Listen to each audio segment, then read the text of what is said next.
بسم اللہ الرحمن الرحیم نحمدہ ونصلی علی رسولہ الکریم اما بعد۔ ساتھ طبیہ کالج کی طرف سے ویڈیوز اور اسباق کے سلسلہ جاری ہے۔ نوز کے سلسلے میں 3-4 ویڈیوز ہم پہلے بھی بنا چکے ہیں اور اسباق پڑھا چکے ہیں۔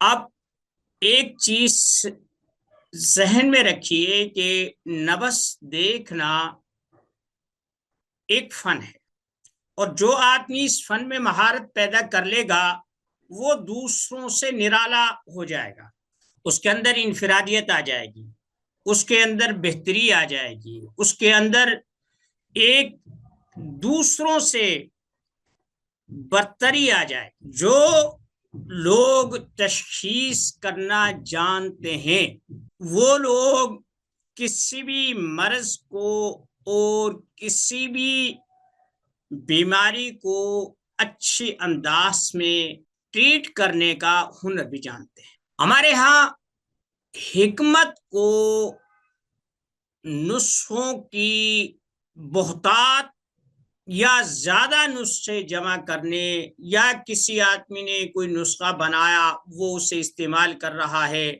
اس کے پیچھے پڑ کے وہ نسخہ حاصل کرنا، ہماری ساری کتابیں ایسی قسم کی کہانیوں سے بھری پڑی ہیں۔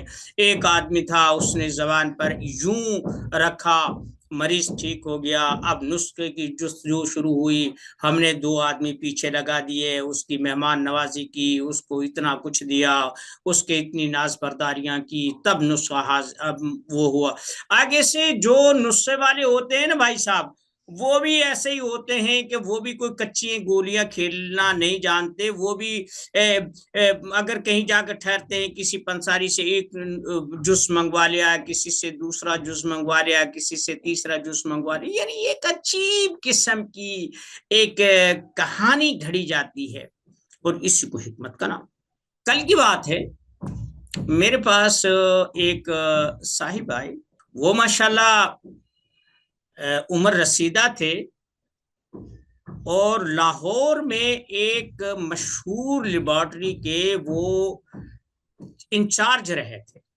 انہوں نے جو وقت بتایا جن دنوں میں وہ انچارج تھے، ان دنوں میں ہم چھوٹے چھوٹے سے بھاگا پھرتے تھے۔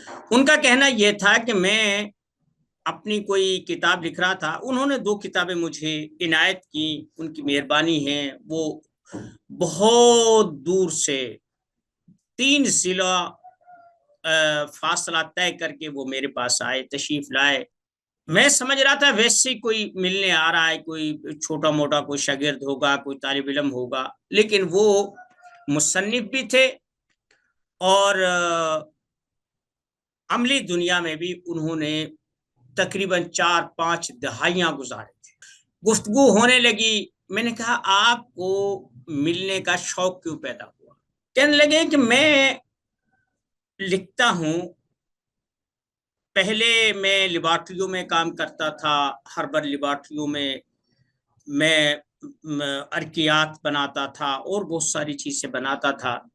پھر والد صاحب کا انتقال ہو گیا غالباً 1995 میں، پھر مجھے کھیتوں میں کام کرنا پڑا، اپنا زمیندارہ سنبھالنا پڑا۔ اب میں کبھی کبھی کسی کو کوئی نسخہ بنا دیتا ہوں، کبھی کچھ کر دیتا ہوں۔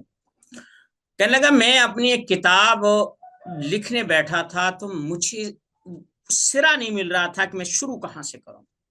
بہت سر مارا، نہیں کئی کتابیں دیکھی، کئی لوگوں کو فون کیے۔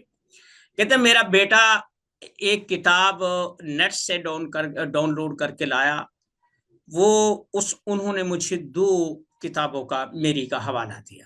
ایک تھا دینی مدارس کے طلباء اور علماء کے لیے طب سیکھنا کیوں ضروری ہے، دوسری کتاب تھی جادو اور جنات کا طبی علاج۔ کہنے لگے جب میں نے ان کا مطالعہ کیا تو یوں سمجھے کہ جیسے کوئی بند ٹوٹ گیا ہو، کسی ڈیم کا بند ٹوٹ گیا۔ کہتا پھر میں نے لکھا کتاب کو مکمل کر لیا۔ تو میں نے یہ تہیہ کر لیا تھا کہ جب بھی میں لاہور گیا تو میں حکیم صاحب سے ضرور ملوں گا، حکیم المیوات سے ضرور ملوں گا۔ مجھے حیرت ہوئی، میں نے کہا یار چلے، بہرحال تحدیث سے نعمت کے طور پر یہ بیان کر دیا، خوشی بھی ہوئی اللہ کا شکر بھی ادا کیا اور اس چیز پر بھی متوجہ ہوا کہ جو چیزیں کچھ بے دھیانی میں کہی جاتی ہیں یا لکھ دی جاتی ہیں ان کی ذمہ داری عائد ہوتی ہے۔ تو آج سے میں کوشش کروں گا کہ کوئی بھی ایسی چیز کہ جس کو تحقیق سے ناگزار لوں یا کسی صاحب تحقیق سے اس کی تصدیق نہ کر لوں، میں نہ کہوں۔ اب بات آتی ہے نوس کی۔ میں نے بتایا تھا کہ نوس جو ہوتی ہے وہ جو ایک فن کا حصہ ہے۔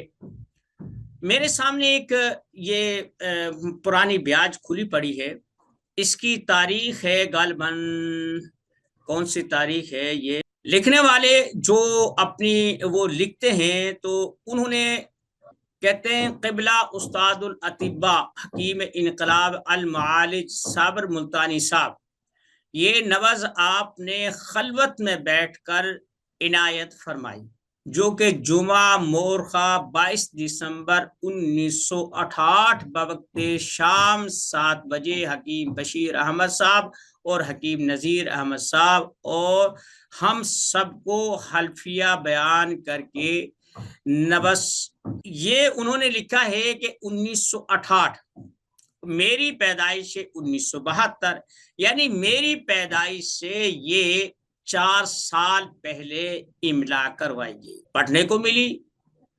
میں اس سے چند ایک نکات اور چند ایک رموز آپ کے سامنے شیئر کرنا چاہتا ہوں۔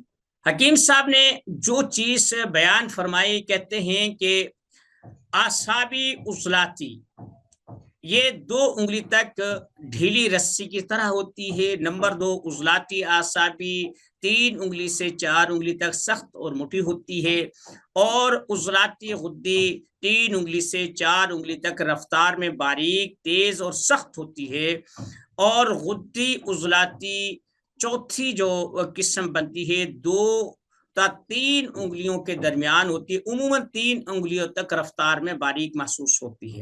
آگے ہے 5ویں غدی اعصابی 2 انگلیوں تک ہوگی، اعصابی سے بہتر ہوگی، عضلاتی سے نرم ہوگی۔ اعصابی غدی انگلی 1 انگلی تک رطوبت سے پر رفتار میں سست محسوس ہوگی۔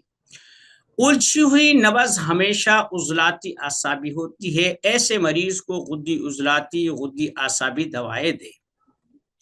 آگے انہوں نے لکھا کہ عضلاتی اوپر ہوتی ہے اور درمیان میں غدی ہوتی ہے، نیچے وہ ہوتی ہے۔ اب جو چیز میں بیان کرنا چاہتا ہوں، حکیم صاحب فرماتے ہیں کہ نبض کا تعین عضلاتی اعصابی اگر ہو جائے، یعنی آپ نے نبض دیکھی اور آپ کو پتہ چلا کہ یہ نبض عضلاتی اعصابی ہے، تو آپ نے دونوں ہاتھوں کی نبضیں دیکھنی ہے۔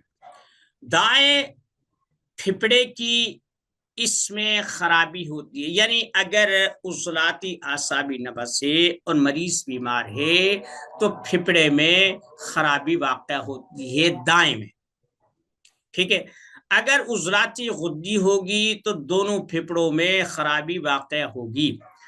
اگر نبض کا تعین غدی اعصابی ہو گیا تو بائیں پھپڑے میں خرابی ہوگی۔ اسی طرح بائیں ہاتھ کی تیسری انگلی جو ہے اس پر اگر عورت کی ہے اور یہ یوں مسوق، یعنی یہ دیکھیں یہ 3 انگلیاں ہیں، یہ اب ہم بات کریں 1 2 اور یہ 3، اس تیسری انگلی پر اگر قرا یعنی وہ جو دھڑکن ہے وہ محسوس ہو رہی ہے، تو اگر عورت کی ہے تو معدہ کے علاوہ رحم کی بیماری کے متعلق بیان کریں گی، جو کہ تحریک کا یقین کر کے مریض کو اس میں جو اس کی ضرورت ہے رہنمائی کر سکتے۔ فرض کریں کہ عورت کے بائیں ہاتھ کی تیسری انگلی پر نبض محسوس ہو رہی ہے، نبض عضلاتی اعصابی بنتی ہے،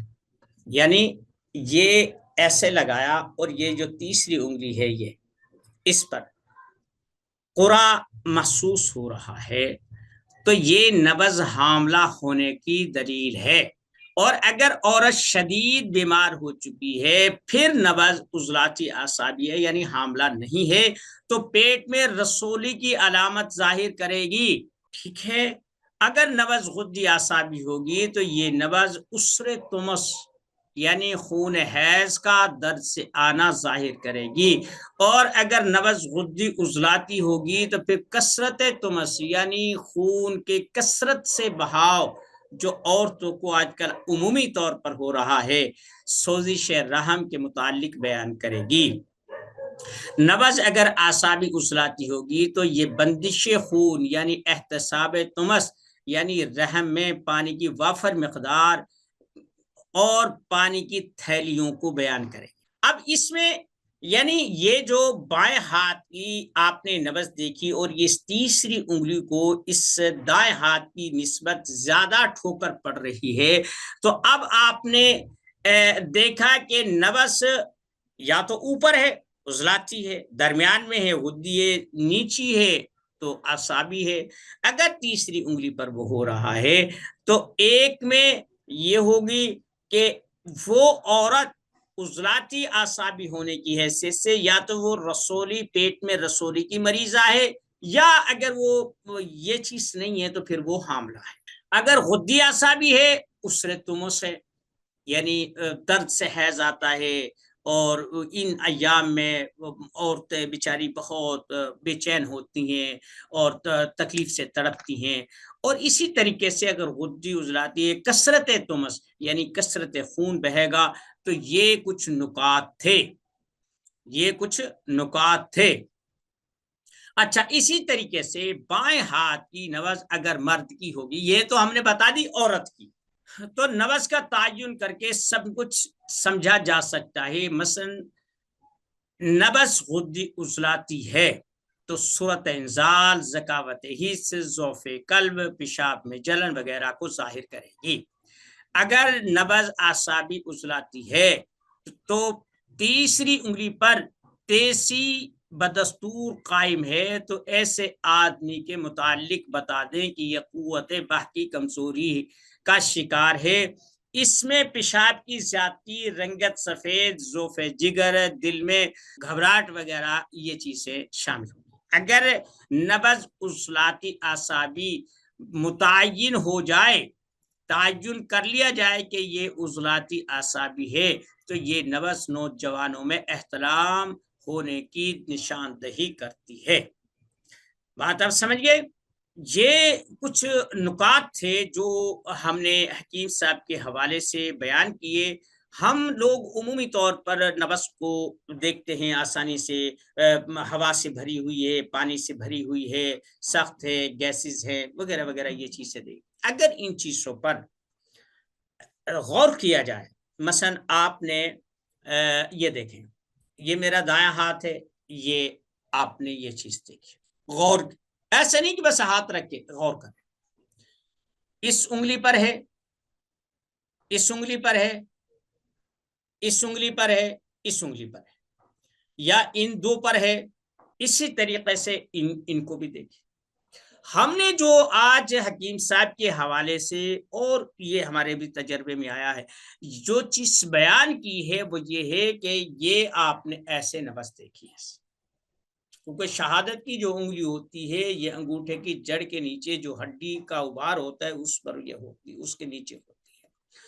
یہ جو تیسری انگلی ہے، اس پر اس ہاتھ کی اس تیسری یہ تیسری انگلی ہے، اس کی نسبت اس تیسری انگلی کو یہ زیادہ ٹھوکر محسوس ہو رہی ہے، یہاں پر اس سے زیادہ مرتبہ وہ جو ٹھوکر ہے، نبض کا جو دھڑکنا ہے زیادہ محسوس ہو رہا ہے، تو یہ آپ اس میں بیان کر سکتے۔ ہم نے پھپڑا، رحم، دل، یعنی بلکہ یوں کہہ لے کہ ہم نے جو عورتوں کی حیض کی بیماریاں ہیں، رسولی کی بیماری ہے، حاملہ کی جو نبض ہے وہ بیان کی، اور مردوں میں صورت انزال ہے، قوت انساق کی کمی ہے، یا بلڈ پریشر ہے یا کچھ بھی ہے، یہ چیزیں ہم نے آپ کو آج بتائی ہے۔ آپ ان کا ایک گراف بنا لیں، میں بھی کوشش کروں گا اگر مجھے وقت ملا تو میں اس کا ایک گراف بنا کر وہ میں پوسٹ کر دوں، بلکہ اس کا تھمبنیل بنا دوں۔